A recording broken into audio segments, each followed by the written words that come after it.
जैसे जैसे बजट की तारीख नजदीक आ रही है, लोगों की उम्मीदें बढ़ती जा रही है।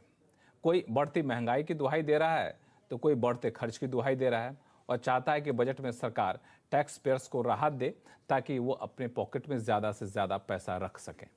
और ये संभावनाएं उम्मीदें और ज़्यादा प्रबल इसलिए हो रही हैं क्योंकि ये मोदी सरकार के मौजूदा कार्यकाल का आखिरी फुल बजट है।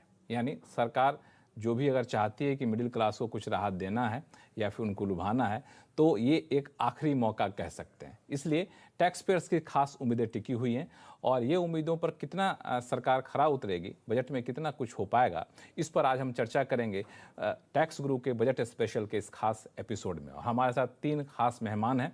स्टूडियो में हमारे साथ है जानी मानी टैक्स एक्सपर्ट गौरी चड्ढा, शरद कोहली साहब हैं, और अहमदाबाद से विशेष रिक्वेस्ट पर हमारे साथ जुड़े हैं मुकेश पटेल साहब।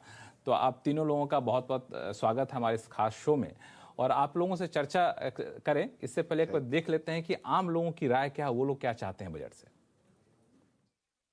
इस बार मैं बजट में वित्त मंत्री से ये उम्मीद कर रही हूँ कि जैसे कि मैंने अभी कमाना शुरू किया है, तो मुझे ये चाहिए कि मैं जितनी इन्वेस्टमेंट करूँ उतना डिडक्शन क्लेम कर पाऊँ ताकि मैं अपना फ्यूचर सेफ बना पाऊँ। तो मैं चाहती हूँ कि वित्त मंत्री जी 80C की डिडक्शन को 1.5 लाख से बढ़ा के कम से कम 2.5 लाख तो कर दें ताकि मैं अपने फ्यूचर प्लानिंग स्टार्ट कर पाऊँ, PPF में इन्वेस्ट कर पाऊँ, डिडक्शन क्लेम कर पाऊँ। जैसे एक छोटा सा दूध जो हर एक को ज़रूरत पड़ती है उसकी बात करें, 6 महीने पहले ये 59 रुपीज़ पर केजी था मदर डेयरी का दूध दिल्ली में, अब 66 रुपीज़ पर केजी है। 7 रुपीज़ बढ़े विद इन 6 मंथ्स। आप परसेंटेज कैलकुलेट कर लीजिए कितना हो गया।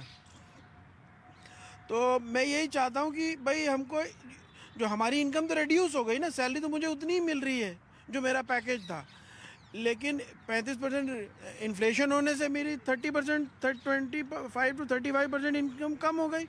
तो रिबेट मिलना चाहिए इनकम टैक्स में मुझे, इन्फ्लेशन रिबेट, वो किसी भी फॉर्म में हो। जो टैक्स सरकार ने पहले लगा रखा है 2.5 लाख से का स्लैब बना रखा है, जबकि 5 लाख तक कोई इनकम टैक्स डिडक्शन नहीं है, तो इस 2.5 लाख के टैक्स का कोई औचित्य नहीं बनता। मुकेश जी, आप हमारे दर्शकों के जो ख्वाहिश है उसको आपने सुन लिया होगा। इसमें सबसे पहला मुद्दा उठाऊं वो था 80C का दायरा क्यों नहीं सरकार बढ़ा रही है। आप इस मांग से कितने सहमत हैं? जी, मैं लक्ष्मण जी इस मांग से पूरी तरह सहमत हूं।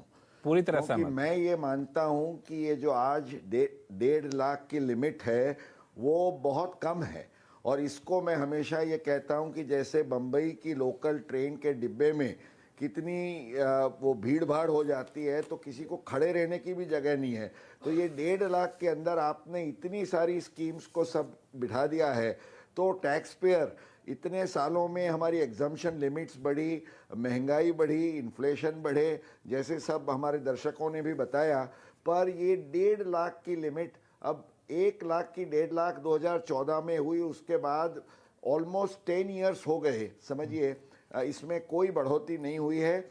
बिल्कुल ये एक सीधा साधा रास्ता है कि हम 80C की लिमिट को बढ़ाएं और 2.5 लाख तक ले जाएं। 2.5 लाख तक ले जाएं।